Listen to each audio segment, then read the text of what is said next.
So I got another video for you guys, and I'm thinking of putting this just before Christmas. So Merry Christmas, Happy Holidays to all, and I truly hope you all get what you're looking for or working towards too.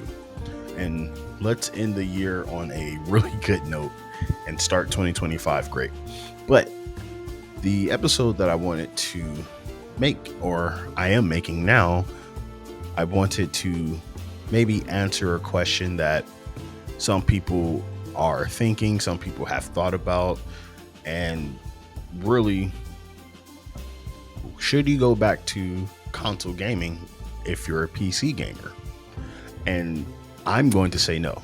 And the reason why I came up with this episode is because my wife and I were watching Spider-Man or something, and she's playing on my Steam Deck, and she thought about it and asked me, would I ever go back to playing on a console? For those who don't know, I used to play on a Xbox.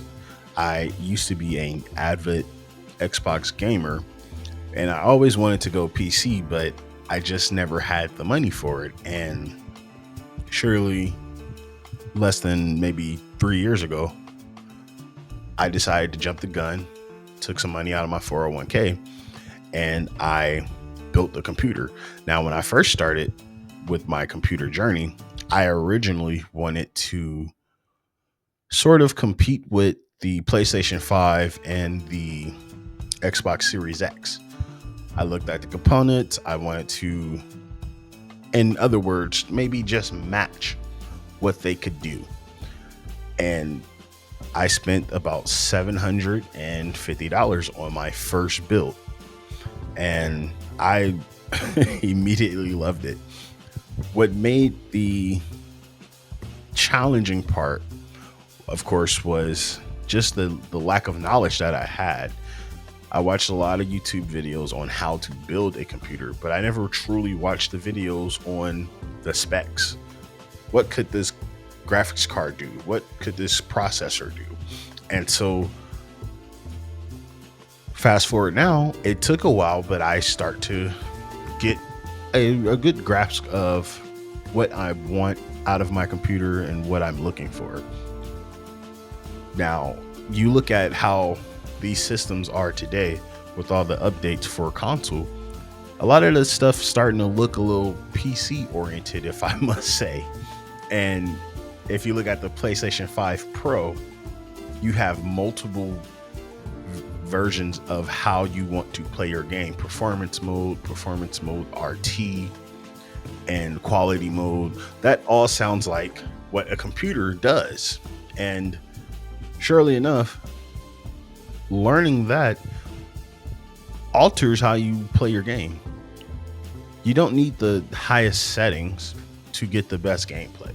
And I'm truly learning that 60 FPS is really a sweet spot of gaming, regardless if you're playing RPG, a single player game, or multiplayer game. The better, sure, if you go 80, but that's the beauty of it. While you guys on console are playing at maybe 60 frames, sometimes you guys are playing at a really lower resolution, and it's upscaled to look like a higher resolution.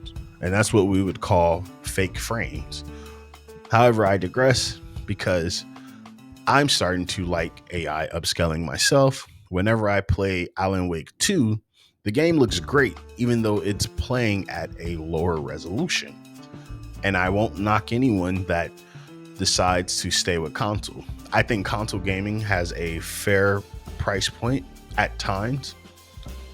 Honestly, you get what you pay for, and sometimes just playing on my computer, I can say PC is definitely the way to go.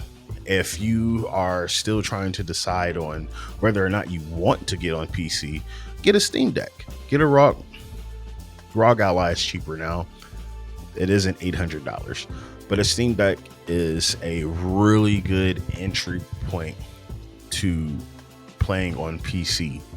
Not for graphics, but just learning some of the ins and outs of how to get the better FPS that you want. And after the PlayStation 5 Pro was announced, they talked about it in one of their announcements about how they found out more than 60 or 70% of players on PlayStation preferred performance mode.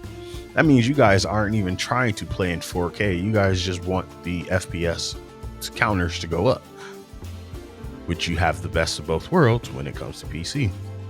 Now, again, I won't knock you for choosing console, but after playing on PC for about 4 years now, I just can't go back to being on console. It's too restrictive. PC gives me a lot more customizable things. I can choose if I want to play with a controller. I can choose if I want to play with a keyboard. I can choose if I want to play on TV or a monitor. I can choose how high I want my frames to be. I can choose how high I want my graphic settings to be. And it's all at my control versus the Xbox and PlayStation systems. I won't bring up the Switch. Love the Switch, but we all know that's not going to be anything really debatable. Hopefully we see something for Switch 2. But anyway, I don't want to go longer because I just wanted to give you guys the straight facts on things. Thank you for watching. If you've made it this far, thank you for watching my past videos. You guys have been awesome, commenting, liking, sharing, all of that good stuff. Happy holidays and Happy New Year's. Peace.